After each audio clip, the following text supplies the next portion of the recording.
આ છોકરી છોકરા બંનેને લાગવું પડે કે સામેવાળો પર્સન જેટલો તમારી સામે પ્યોર ચાલે. તો હેલો મિત્રો, welcome back to my new vlog. આજે એક છોકરાનો મને ફકરો આવ્યો છે, પૂરો પેરેગ્રાફ. એમાં એને જોઈ છે રિલેશનશિપ એડવાઇસ. સંદીપ દાઢી રિલેશનશિપ એડવાઇસ. તો રિલેશનશિપમાં શું મેટર કરે એ હું શ્યોરલી કહી શકીશ. રિલેશનશિપમાં એક જ વસ્તુ સૌથી વધારે મેટર કરે, જેનું નામ છે ટ્રસ્ટ. પણ ટ્રસ્ટને તમે કેવી રીતે બિલ્ડ કરી શકો? કોઈ વ્યક્તિ તમારા ઉપર ટ્રસ્ટ કરે તો એ કઈ રીતે કરે? બેઝ શું છે એનો? કોઈ બી પર્સન, માની લો કે હું છું તો મારા ઉપર કોઈ વ્યક્તિ ટ્રસ્ટ કરે તો એ કઈ રીતે કરે? એનો બેઝ શું?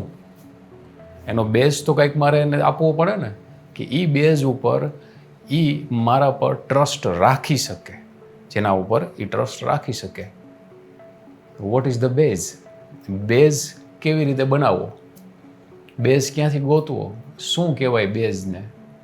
એવું તમે કઈ રીતે બની શકો કે કોઈ વ્યક્તિ, કોઈ પર્સન તમારા ઉપર ટ્રસ્ટ કરે?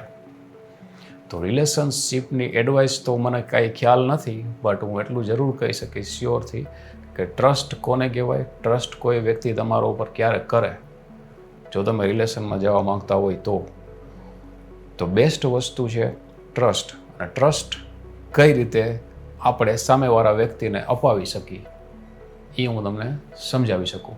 હું ખુદ મારી વાત કરું તમને, કે કોઈ પર્સન મારા ઉપર ટ્રસ્ટ કરે તો એ કેવી રીતે કરે, કે હું એક નિયમથી ચાલું છું. કયો નિયમ?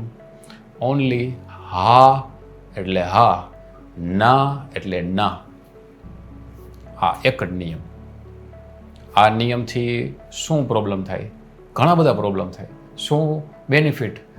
Lots of benefit.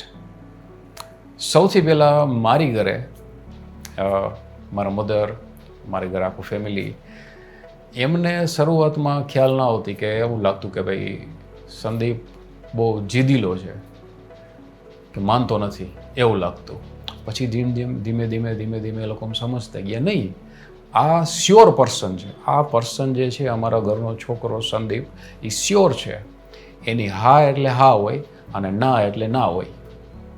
માની લ્યો કે એક નાની વસ્તુથી સમજાવું તમને, એક ફોર એક્ઝામ્પલ, કે આજે મારે ચા નથી પીવી. માની લો કે મારા મધરે મને પૂછ્યું કે ભાઈ તારે ચા પીવી છે આજે, તો હું બનાવું મારા માટે, તો તારી બનાવું? મેં કીધું ના. મારા મધર મને બીજી વખત ન પૂછે, કેમ કે એને ટ્રસ્ટ છે કે આની હા એટલે હા અને ના એટલે ના. હું કહું કે ભાઈ હા મારે પીવી છે, તો બનાવે, આપી દે, ઓકે.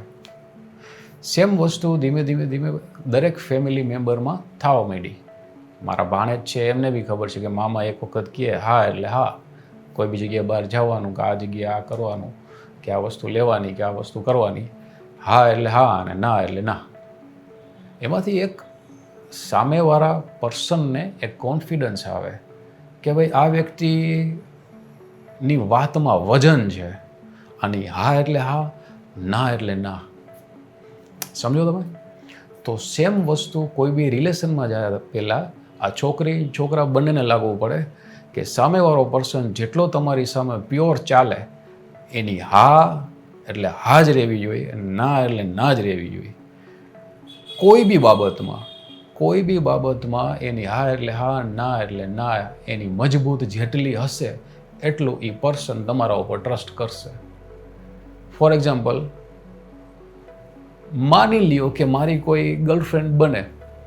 માની લ્યો કે હું કોઈ રિલેશનશિપમાં જાઉં તો શરૂઆતમાં પેલી ગર્લને કાંઈ ખ્યાલ જ ના આવે. શરૂઆતમાં એને એમ લાગે કે માઇન્ડ ડિસ્ટર્બ છે, કે ભાઈ આ ગજબનો માણસ છે, જીદીલો માણસ છે, હા એટલે હા જ હાલે છે, ના એટલે ના હાલે. પણ એને જ્યારે ખબર પડવા માંડે, ધીમે ધીમે ટાઈમ જેમ સ્પેન્ડ થાય એમ એને ખબર પડે કે નહીં, સંદીપની હા એટલે હા, ના એટલે ના છે, તો એનું એટલું મજબૂત છે કે કોઈ એને મારા ખિલાફ ભડકાવી ન શકે. તમે સમજો? માની લ્યો કે કોઈ અધર પર્સન આવ્યું, એને જઈને કહી આવે, મારી ગર્લફ્રેન્ડને જઈને કહી આવે કે સંદીપ તો આવો છે ને તેવો છે ને, એ શ્યોરલી મજબૂતથી એ કહી શકે એ સામેવાળા પર્સનને કે એવું થાય જ નહીં.